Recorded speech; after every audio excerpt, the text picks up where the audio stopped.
Welcome back guys, let us discuss 24th question of exercise 9.3. Show that the ratio of sum of first n terms of a GP to the sum of terms from n plus 1th to 2nth term is 1 by r raised to power n. तो हमको same GP की 2n terms तक लिखना है. तो मैं पहले यहाँ पे फॉर्मूला लिखता हूँ nth term of A GP का फॉर्मूला. फर्स्ट टर्म a है, कॉमन रेशियो r है, तो nth टर्म क्या आएगी a r raised to power n minus 1. ठीक है, तो अब मैं लिखता हूं यहाँ पे terms of GP. Terms of GP कैसे लिख सकते हैं? A R square A R cube raise to power कहाँ तक जाएगा? R raise to power N minus 1. तो ये तो हो गई first N terms of the GP. तो ये क्वेश्चन में हमको गिवन था, तो ये हमने यहाँ पे एन टर्म स्टार्टिंग में लिख ली, that is the first N terms. लेकिन हमको कहाँ तक जाना है? 2nth टर्म तक जाना है. तो फिर से पावर इंक्रीज करना स्टार्ट करेंगे तो आएगा A R raise to power N, A R raise to power N plus 1. कहाँ तक जाएंगे? A R raise to power 2n minus 1. यहाँ पे 2n माइनस 1 आएगा क्योंकि 2nth टर्म क्या होगा? a2n. तो यहाँ पे क्या आएगा? r rays to power 2n minus 1. ये जो टर्म्स होगी ये लास्ट n टर्म्स हो गई. ये भी कितनी टर्म्स है? n टर्म्स है, क्योंकि टोटल टर्म्स कितनी है? They are 2n terms. ठीक है, तो अब हमको इसका भी सम निकालना है और इसका भी सम निकालना है. तो फर्स्ट पार्ट में हम निकालते हैं sum of first n terms of a GP. इसका सम निकालते हैं.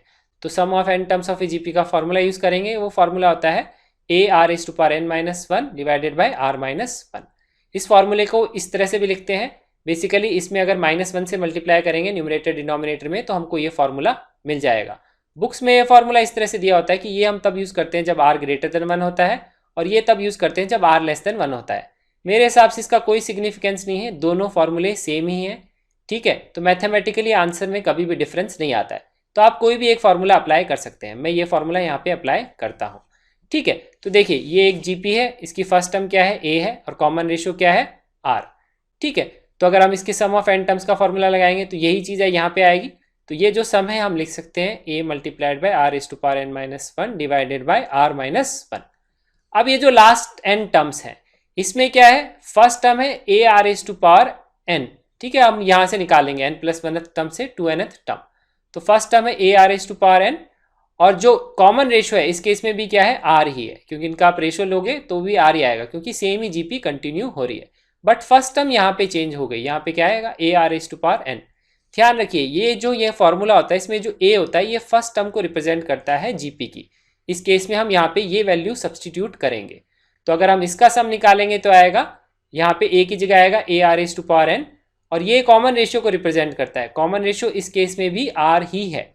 ठीक है, because it is the same GP. तो ये आ गया हमारा इन लास्ट एन टर्म्स का सम. अब हमको क्वेश्चन में निकालना है इनका रेशियो.